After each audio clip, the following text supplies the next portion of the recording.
Okay,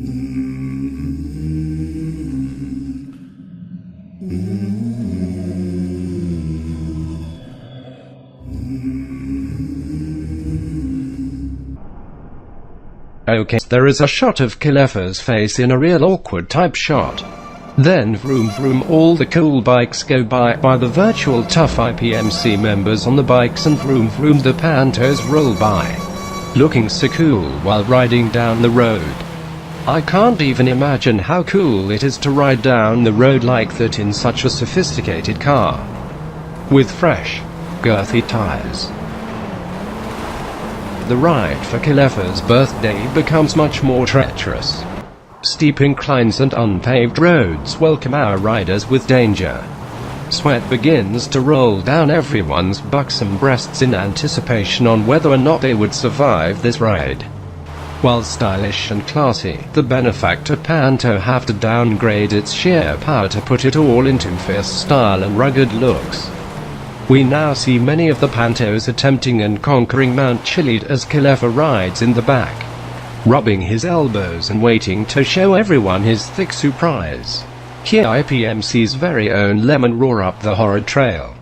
Although a woman, she chooses to control a thick black man as a character. Ride to honor the day Kilefa was bazookaed out of a vagina is led by none other than Kilefa Mystic. His motorcycle's roar is heard miles away, scaring away children. But it does not scare away the Pantos, tiny as they may be. Here is a Wumpy. Go Wumpy. You can do it, you cheeky little shite. Up you go.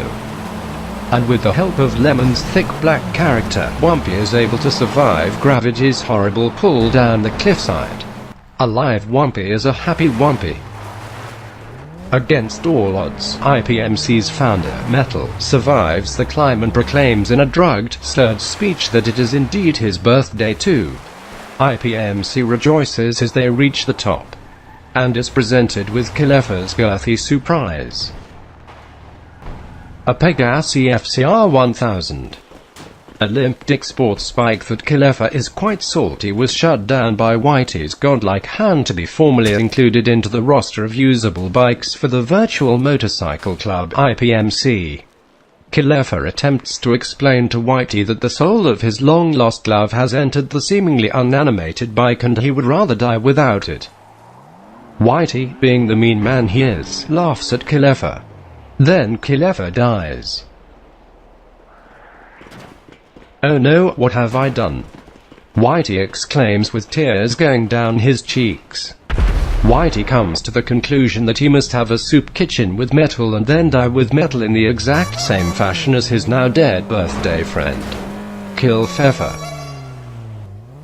In the distant wind, one can hear the faint noise of snipers equals surrender as one of the poor souls dive to the death. But then they come back to life and have a party on a yacht provided by Lucid or some other guy.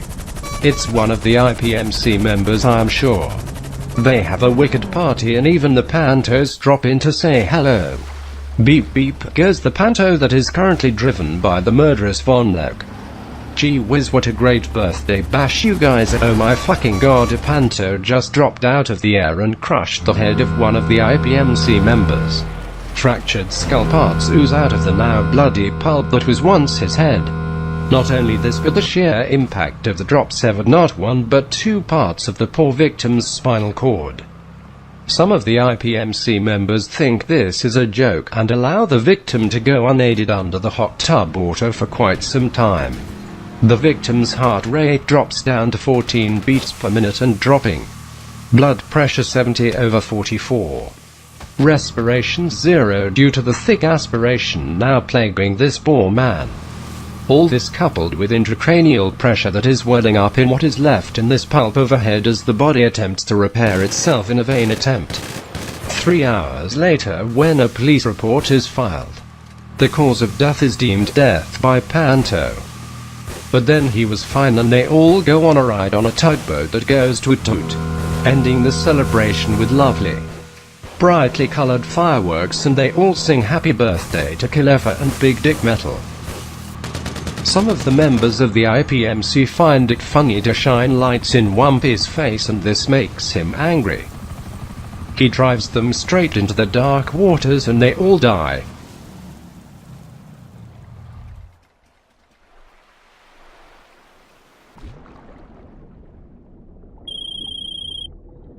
LJT here. You heard the expression, money doesn't grow on trees?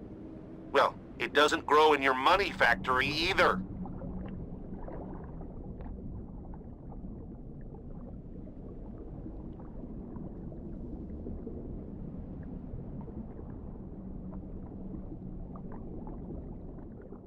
But then they were all fine and they got along because they all agreed that they hate Seal. The end.